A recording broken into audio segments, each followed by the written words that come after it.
આરટીઓની નકલી રસીદ પકડાયા બાદ હવે નકલી ડ્રાઇવિંગ લાયસન્સ કૌભાંડ પકડાયું। નકલી ઘી, નકલી રસીદ બાદ નવું નજરાણું।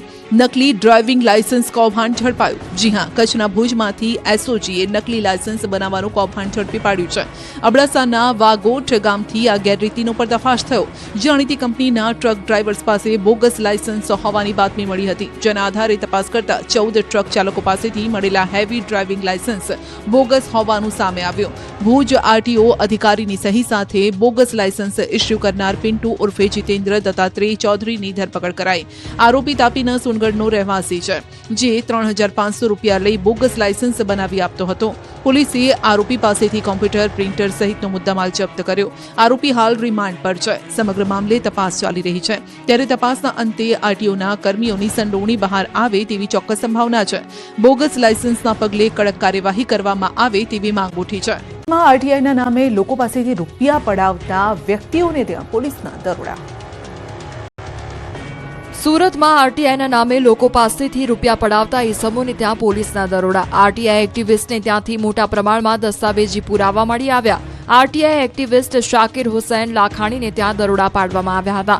શખ્સ બાંધકામ કરતા લોકો પાસેથી ખંડણી વસૂલતો હતો। આરટીઆઈ કરી બાંધકામ તોડાવી પાડવાની ધમકી પણ આપતો હતો। આરોપી મૂળ દરજી કામનો ધંધો કરે છે। આરોપીના ઘરેથી 2 થપ્પા ભરીને આરટીઆઈ દ્વારા મંગાવવામાં આવેલી માહિતી અને બાંધકામોના ફોટોગ્રાફ્સ મળી આવ્યા છે। ડીસીપી ઝોન 3 પિનાકીન પરમારની આગેવાની હેઠળ કાર્યવાહી કરવામાં આવી રહી છે। મિત્રને દેવામાંથી બહાર કાઢવા લૂંટ કરી। બિલીમોરામાં થયેલી લૂંટનો ભેદ ઉકેલાયો। પોલીસે લૂંટ કરનાર આરોપીને ઝડપી પાડ્યા। મિત્રોએ સાથે મળીને લૂંટ કરી હતી। બંને આરોપીને પોલીસે ઝડપી પાડ્યા। પોલીસે 2.8 લાખનો મુદ્દામાલ જપ્ત કર્યો। પૂછપરછમાં આરોપીઓ ભાંગી પડ્યા। પૂછપરછમાં ખુલાસો થયો કે ચાની દુકાનની ફ્રેન્ચાઇઝી લેવા શરૂઆતી ઇન્વેસ્ટમેન્ટ માટે ભોગ બનનારા પાડોશી પ્રિન્સે જ પોતાના દેવાદાર મિત્ર મિહિર સાથે મળીને બનાવ્યો હતો પ્લાન। દેવામાંથી નીકળવા માટે લૂંટ કરી। લૂંટાયેલ મંગળસૂત્ર રિકવર કરાયું છે। ખેડામાં રેલવે મંત્રીએ મુંબઈ અમદાવાદ બુલેટ ટ્રેન પ્રોજેક્ટનું કર્યું નિરીક્ષણ। રેલવે મંત્રી અશ્વિની વૈષ્ણવે ખેડા ખાતે મુંબઈ અમદાવાદ બુલેટ ટ્રેન પ્રોજેક્ટનું નિરીક્ષણ કર્યું। નડિયાદના ઉત્તર સંડા ખાતે નિર્માણાધીન રેલવે સ્ટેશનની મુલાકાત લીધી। બુલેટ ટ્રેન પ્રોજેક્ટની ચાલતી કામગીરીની સમીક્ષા કરી। તેમણે કહ્યું કે બુલેટ ટ્રેનનું મહારાષ્ટ્ર અને ગુજરાતમાં 360 કિલોમીટરનું કામ પત્યું છે અને પ્રોજેક્ટ ખૂબ ઝડપીથી ચાલી રહ્યો છે। બ્રિજના લેવલ સુધી કામ આવી ગયું છે। હાઈવે નદી પરના બ્રિજનું કામ સારી રીતે ચાલી રહ્યું છે। કાર્યને લઈ જાપાનથી આવેલી ટીમે સંતોષ વ્યક્ત કર્યો। કામ ઝડપીથી પૂર્ણ થાય તે માટે અમે કામ કરી રહ્યા છીએ। ત્યારે તેઓએ આણંદની પણ મુલાકાત લીધી। વંદે ભારત ટ્રેનને સ્ટોપેજ મળતા કેન્દ્ર રેલવે મંત્રી અશ્વિની વૈષ્ણવે મુલાકાત લીધી હતી। અશ્વિની વૈષ્ણવ આણંદ જંકશન રેલવે સ્ટેશનના નિરીક્ષણ માટે આવ્યા હતા, જ્યાં તેઓએ રેલવેના અધિકારીઓ સાથે પણ ટૂંકી મુલાકાત લીધી હતી। અશ્વિની વૈષ્ણવે કહ્યું કે આવનારા દિવસોમાં ગુજરાતમાં અનેક રેલવે સ્ટેશનના નવીનીકરણના કામ પણ થશે। હેરિટેજ સિટીની ઓળખ ધરાવતું કાલુપુર રેલવે સ્ટેશન બનશે। રેલવે મંત્રીએ અશ્વિની વૈષ્ણવે લીધી મુલાકાત। અમદાવાદનું કાલુપુર રેલવે સ્ટેશન રાજ્યનું સૌથી મોટું અને વર્લ્ડ ક્લાસ રેલવે સ્ટેશન બનવા જઈ રહ્યું છે। કેન્દ્રીય રેલવે મંત્રી અશ્વિની વૈષ્ણવ દ્વારા અમદાવાદના કાલુપુર રેલવે સ્ટેશનના રીડેવલપમેન્ટની કામગીરીની સમીક્ષા કરાઈ। રેલવે સ્ટેશનના રીડેવલપમેન્ટની કામગીરી નિહાળી। કાલુપુર રેલવે સ્ટેશન દેશનું વર્લ્ડ ક્લાસ રેલવે સ્ટેશન બનવા જઈ રહ્યું છે, જેને લઈને માહિતી આપી। હેરિટેજ લોકાપાશે 3.5 વર્ષમાં બનીને તૈયાર થશે। મોડર્ન અને સ્ટ્રક્ચરલ ડિઝાઇનની ટેકનોલોજીનો ઉપયોગ કરવામાં આવશે। રેલવે સ્ટેશનમાં બેઝમેન્ટની કામગીરી ચાલી રહી છે, જેમાં એક બાદ એક માળ બની રહ્યા છે।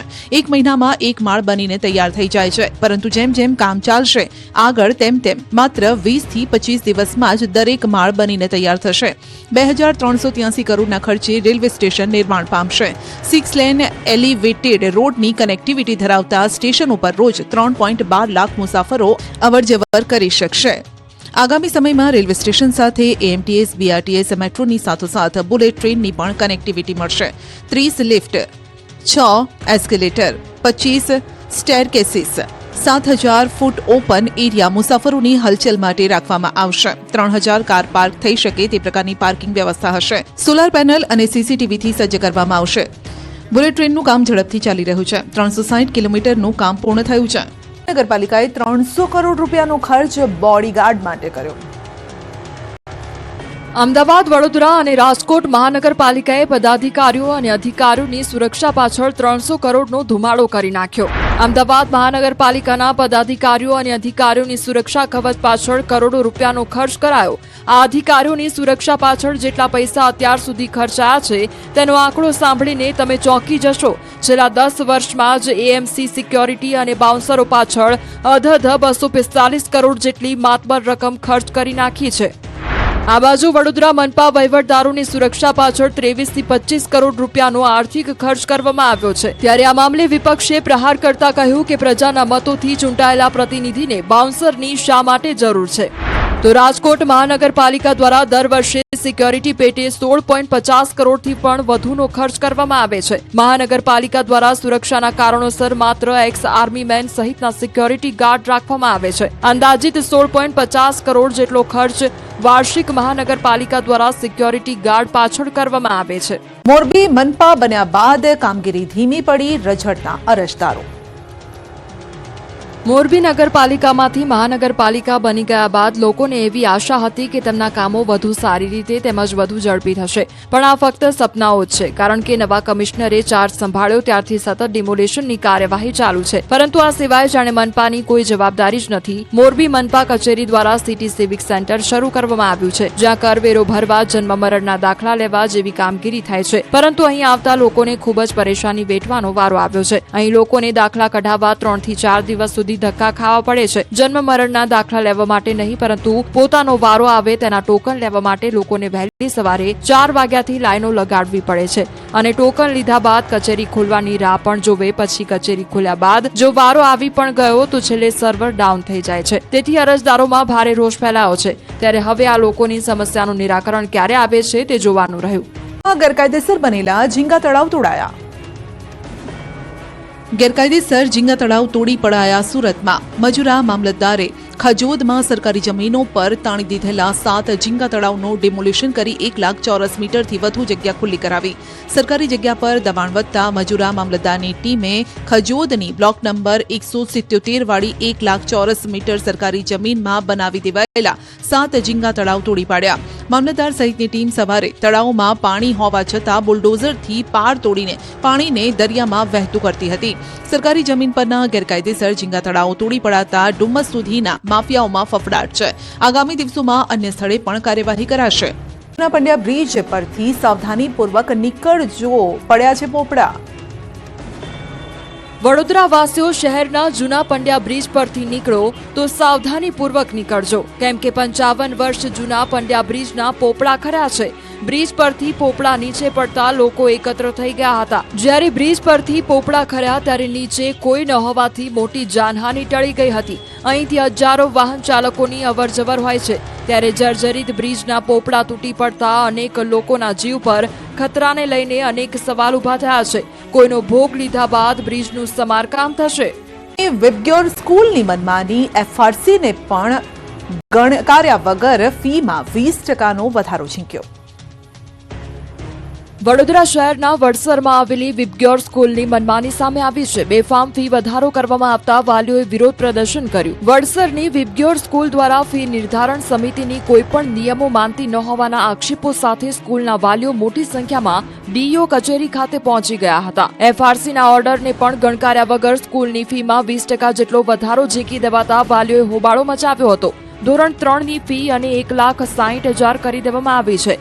એફઆરસી 1,20,000 કરી, જે પણ વધારે છે, જેની સામે સ્કૂલ દ્વારા કોઈ સગવડ આપવામાં આવતી નથી. સ્કૂલ મનમાની કરી રહી છે અને વાલીઓ સાથે મનસ્વી વર્તાવ પણ કરવામાં આવી રહ્યો છે. એફઆરસી પ્રમાણે ફી લેવા તૈયાર નથી. આ વર્ષે 20% વધારો કર્યો છે. એફઆરસી પણ સ્કૂલ સાથે બેસી ગઈ હોવાના આક્ષેપો વાલીઓ દ્વારા કરવામાં આવ્યા હતા. બીજી બાજુ ડીઈઓએ કહ્યું છે કે વાલીઓની ફરિયાદને આધારે સ્કૂલમાં તપાસ કરવામાં આવશે. હાલ તો સરકાર દ્વારા બનાવવામાં આવેલી એફઆરસી કમિટી ફારસરૂપ સાબિત થઈ રહી છે. આ ઉપરાંત એફઆરસી દ્વારા સ્કૂલોની ફી પણ જાહેર કરવામાં આવતી નથી, જેથી વાલીઓ અસમંજસમાં મુકાઈ ગયા છે.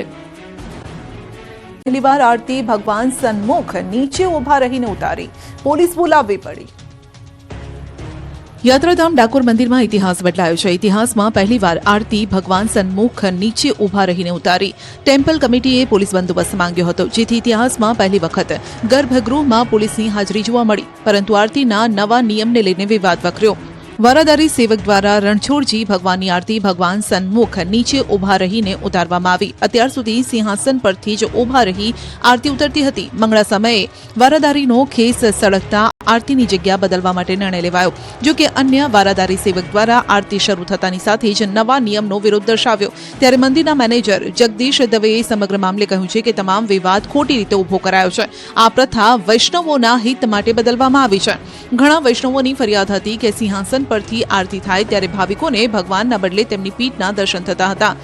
તમામ રજૂઆત અને તાજેતરના બનાવોને ધ્યાનમાં લઈને નિયમ બદલવામાં આવ્યો છે.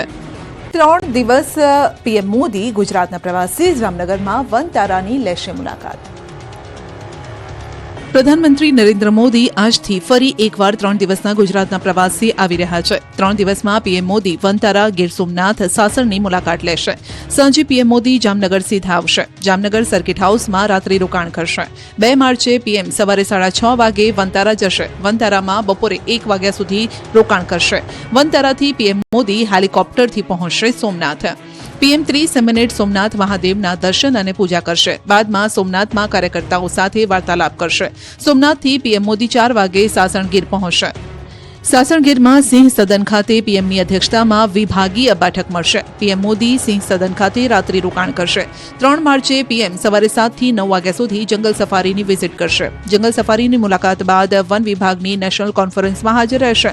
બાદમાં પીએમ સાસણ ખાતેના સિંહ સદનથી ગીર હેલીપેડ પહોંચશે. હેલીપેડથી 12 વાગે પહોંચશે રાજકોટ અને રાજકોટથી પીએમ મોદી બપોરે 2 વાગે દિલ્હી જવા માટે રવાના થશે. સરકારી હોસ્પિટલના ઓપરેશન થિયેટરમાં વિસ્ફોટ, કર્મચારી ઘાયલ. પોરબંદરની સરકારી ભાવસીજી હોસ્પિટલમાં બ્લાસ્ટ થયો હતો. હોસ્પિટલના ઓપરેશન થિયેટરમાં આવેલા ઓટોક્લેવ હોરિઝોન્ટલ બોઇલરમાં બ્લાસ્ટ થયો હોવાની ઘટના બની છે. આ ઘટનામાં જયેશ ઢાકેચા નામના કર્મચારી ગંભીર રીતે ઘાયલ થયા. તેમને તાત્કાલિક સારવાર હેઠળ લેવામાં આવ્યા છે. હોસ્પિટલમાં બ્લાસ્ટ થતા નાસભાગ મચી ગઈ હતી. લોકો ડરી પણ ગયા હતા. હોસ્પિટલ પાસે કુલ 3 ઓટોક્લેવ બોઇલર છે. આ મશીનનો ઉપયોગ મેડિકલ સાધનોને જંતુમુક્ત કરવા માટે થાય છે. 3માંથી એક મશીન સંપૂર્ણ બંધ હાલતમાં છે. બીજું રિપેરિંગની રાહ જોઈ રહ્યું છે. ત્રીજું મશીન જે કાર્યરત હતું તેમાં ટેકનિકલ ખામીને કારણે બ્લાસ્ટ થયો હતો. મહિલા 9 લાખના દાગીના ચોરી, મુઠ્ઠીઓવાળી ભાગી. લગ્ન પ્રસંગમાં દાગીના સાચવીને રાખજો. સુરતમાં લગ્નમાં લોકોના દાગીના ચોરતી મહિલા ગેંગ સક્રિય થઈ છે. સુરતના વરાછામાં સૌરાષ્ટ્ર પટેલ સમાજની વાડીમાં શ્રીમંતના પ્રસંગમાં હાજરી આપવા આવેલ જામનગરના બિલ્ડરનો રોકડ 1 લાખ, દાગીના સહિત 9.68 લાખની મત્તા સાથેનું પર્સ ચોરી થઈ ગયું. પેન્ટ કુર્તી ઉપર કોટી પહેરીને આવેલી 24 વર્ષીય યુવતીએ પોતાની સાથે રાખેલી કોલેજિયન બેગમાં આ સામાન મૂકતી સીસીટીવીમાં કેદ થઈ છે. દ્રશ્યમાં જોઈ શકાય છે કે સ્ટેજ પરથી યુવતી આવે છે અને સ્ટેજની સામે બીજી લાઇનમાં બેઠેલા જામનગરની મહિલા પાસે બેસે છે. મહિલા પાસે રહેલા દાગીના અને 1 લાખ રોકડ, 2 મોબાઈલ સહિત પર્સ ચોરી પોતાની બેગમાં મૂકી દે છે ને પછી કોઈ જોઈ ન જાય તે રીતે ત્યાંથી નીકળી જાય છે. 9.68 લાખની 15 મિનિટમાં ચોરી થયાની જાણ થતાં પરિવારે પ્રસંગમાં હોબાળો કર્યો. પોલીસ ફરિયાદ કરી. પોલીસે 300 જેટલા સીસીટીવી ચેક કરી ગણતરીના કલાકોમાં આ યુવતીને પકડી પાડી. યુવતીની પૂછપરછમાં ચોંકાવનારો ખુલાસો થયો છે કે આ યુવતીએ 3 વખત પ્રેમ લગ્ન કર્યા છે. પહેલી વાર જ ચોરી કરવા ગઈ અને પકડાઈ ગઈ. યુવતીના પિતાને વિશ્વાસમાં લઈ યુવતીને બોલાવી હતી. બાદમાં પોલીસે પકડી લીધી. પિતાએ પણ દીકરીના આવા વ્યવહારના પગલે તેની સાથે તમામ પ્રકારના સંબંધ કાપી નાખ્યા. આ યુવતીએ ચોરી કર્યા બાદ આ તમામ ચોરીનો મુદ્દામાલ તેના સસરાને આપ્યો હતો. જો કે તેનો પતિ અને સસરા આ ચોરી અંગે કંઈ પણ જાણતા ન હતા. તેલ ભરેલું ટેન્કર પલટી ખાઈ ગયું ને લોકો કેરબા લઈને ભરવા દોડ્યા.